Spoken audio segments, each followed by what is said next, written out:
Coming up, education austerity, school supply mutual aid, U.S. support for Israel's genocide, and how you can join the socialist fight. But first, holding strong in the fight for tipped workers in D.C. Hello, everyone, and welcome to the MDC Dispatch. I'm your host, Tony, and I'll be bringing you the news and events from Metro DC DSA. Subscribe to our YouTube channel and be on the lookout for a new Dispatch episode every first and third Sunday of each month. Let's kick off with the closely watched Initiative 82, a 2022 ballot initiative overwhelmingly voter approved that gradually increases the base minimum wage in DC for tipped workers.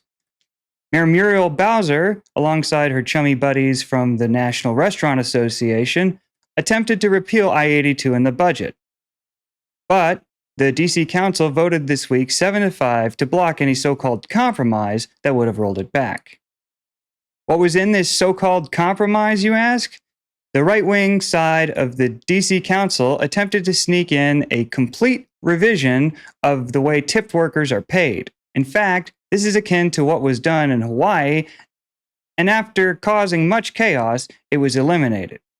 Labeled in the DC budget, and I can't believe they called it this, as super minimum wage, it would have reduced workers' base wages down to $8 an hour with the promise of $20 an hour after tips. And right now, under I-82, workers make $10 an hour with the base minimum wage set to gradually increase to $17.95 per hour. Thanks to the Fair Price, Fair Wage Coalition, our Metro DC DSA comrades, DC Council member and Democratic Socialist Louis George of Ward 4, and the powerful support of the public, I-82's repeal came to a screeching halt. During the raucous council budget meeting held on Monday, attendees, including service workers, residents, and their allies, made their voices heard loud and clear. Backed by council members Fruman from Ward 3 and Nadeau from Ward 1, Louis George and her staff resolved the council's left wing to stay firm and held swing votes from at-large members Henderson and Robert White, while rallying allies Allen from Ward 6 and Parker from Ward 5 to hold their majority. But the fight is not over yet. The second and final budget vote is set for July 28th. Workers organizing with the Fair Price, Fair Wage Coalition are continuing their insurgencies in the DC Council and worker organizing efforts. If you want to get involved, check the links below, stay tuned, and make sure to follow us on social media. In other, more devastating news, Trump and his cronies won a legal battle thanks to the conservative-leaning Supreme Court this week, who voted to allow the administration to carry on with massive layoffs from the Department of Education. This will and already has severely hampered the federal government's ability to oversee educational programs, help students with financial aid and civil rights protections, and ensure compliance with federal education laws. Ironically, even though Trump is insisting the Department of Education has to close, he handed it loads of new responsibilities with his newly created tax and spending laws for student loan repayments and a new accountability system for colleges.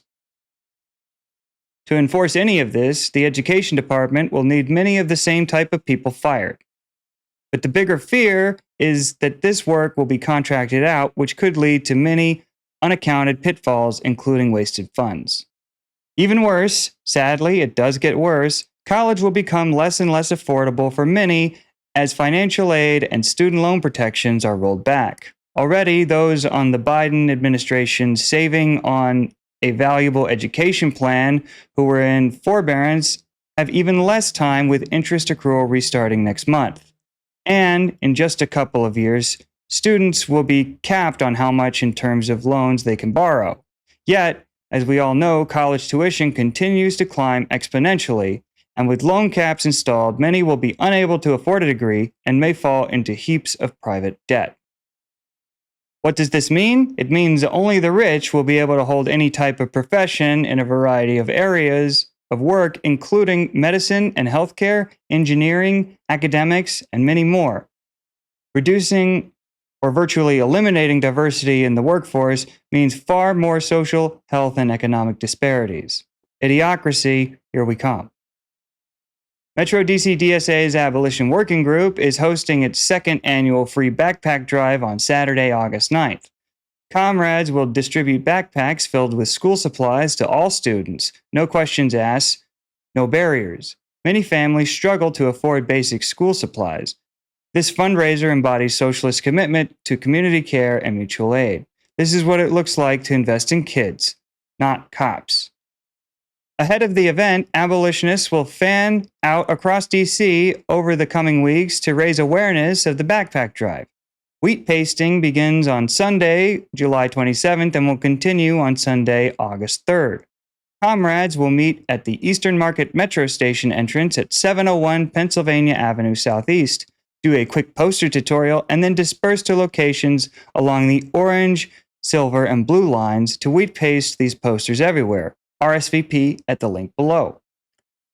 In a close special election, Trayon White was re-elected to represent the people of DC's Ward 8 with 28% of the vote.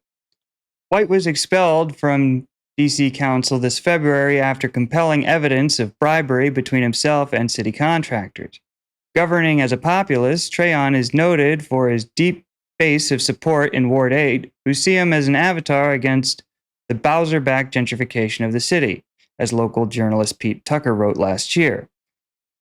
A positional analysis of Trayon's backers across DC can be pulled from the Washington Socialist 2022 DC Democratic Primaries analysis. As reported by a local socialist, Trayon White's strength is in a DC that has been left behind by the system, decimated by neoliberalism, and has lost political power since the end of Marion Barry's district-wide machine. Trayon White's voters are alienated from electoral politics in the district and almost entirely working class and strongly support a radical, redistributive economic agenda. White was up against Bowser allies Mike Austin and Sheila Bunn, both of which split Muro Bowser's base in the ward, and advisory neighborhood commissioner Salima Dofo, who is backed by labor groups, progressives, and tenants in the ward. White is expected to be sworn into office on August 8th. The nation's biggest teachers union, NEA, has cut ties with propaganda machine ADL. At a delegate assembly last week, National Education Association member delegates voted to break existing ties with the Anti-Defamation League, a frontline U.S. propaganda organization, blunting and excusing the news of Israel's savage assault on Palestinian civilians. NEA will no longer use lesson plans, films, and other ADL materials in the classroom. Within a 24-hour period, the Israelis killed over 90 Palestinians this week in Gaza while simultaneously bombing Syria and Lebanon. Their genocidal conduct has continued to go unabated and further fueled and funded by the West, most especially the United States. In fact, Netanyahu visited Washington this week to meet with Trump and his government crooks who purposefully failed to mention what the talks amounted to, except for the usual so-called discussions around a ceasefire. In the past 10 days alone, the Israelis violently annihilated Palestinians who are already on the brink of death because of starvation, looking for food and water at distribution centers, bombed the only Catholic church remaining in Gaza, killing parishioners, beat to death an American citizen visiting his family in the West Bank, and drawn up plans for a concentration camp to keep 600,000 Palestinians in a specific area and prohibit them from leaving. Here in the U.S., the Trump administration continues to go after pro-Palestinian activists and movements, especially on campuses, by using the Canary Mission, an anonymous pro-Israel group and website that blacklists pro-Palestinian individuals. While it has been around for 10 years, the Trump administration is now using the list to target academics for deportation. Trump lackey Marco Rubio even sanctioned Francesca Albanese, the UN Special Rapporteur of the occupied Palestinian territories of East Jerusalem, West Bank, and Gaza from the United States. The intent is likely to bar her from entering the United States and stop her from providing her annual report to the Third Committee of the UN General Assembly that comes together in early fall. Pro-Zionists, which includes many elected Democrats, have constantly been attacking Zohran Mamdani for his support of Palestinians and stance against genocide by smearing him as a Holocaust denier and an anti-Semite. Here's some of them. U.S. senators from both parties smiling for the camera with Netanyahu. There's Cory Booker off to the side. Hey, Senator, you got another 25-hour speech in you? Something for the Palestinians this time? A few words against dropping bombs on children? No? Okay.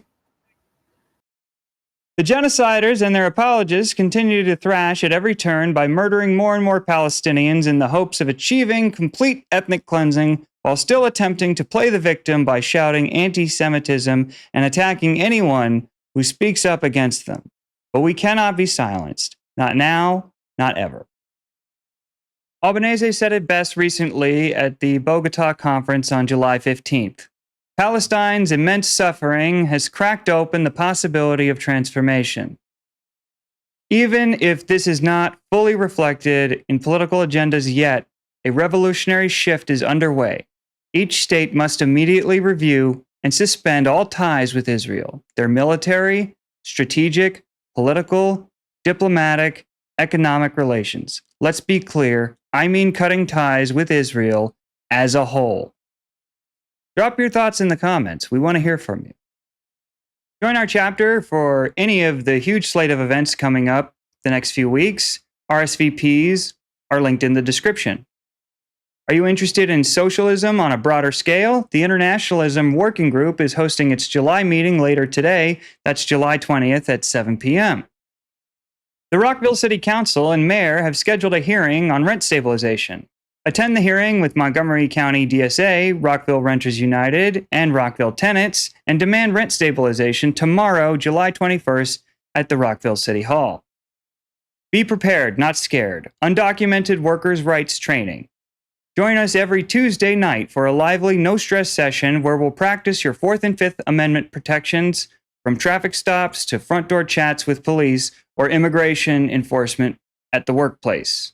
Whether you're a citizen or not, these rights protect us all. July 22nd at 9:30 p.m. Attend the second annual Backpack Drive fundraiser. The Abolition Working Group distributes backpacks filled with school supplies to all students, no questions asked, no barriers. Your support will directly purchase backpacks and essential school supplies July 23rd at Electric Kool-Aid. Join the Social Housing Working Group for its bi-weekly organizing meeting. Learn about its latest activities, what they're planning for the future, and how to get involved. Held virtually July 24th. Are you tired of paying hundreds of dollars a month to a billion-dollar company for your electricity? Us too. That's why WePower DC is campaigning to create a publicly owned utility that will ensure lower bills, good union jobs, and clean energy for all. Join us on Saturday, July 26th, to talk with neighbors in Ward 1 about public power. Want to get involved with electoral organizing? Learn about the MDC DSA's electoral strategy next weekend in a huge 2-day event on July 26th and the 27th. Day 1 is designed for newer members who are new to politics or the chapter, or anyone looking to explore the electoral working group. Day 2 is for DSA members who plan to be involved in the summer-fall election season. More than just DSA is hosting events in the coming weeks, so are many other groups. Here are a few other upcoming events. The New Deal Cafe will screen the documentary Pete Seeger, The Power of Song. Seeger devoted his life to using the power of song as a force for social change. Join in person or on Zoom Monday, July 21st at 6:30 p.m.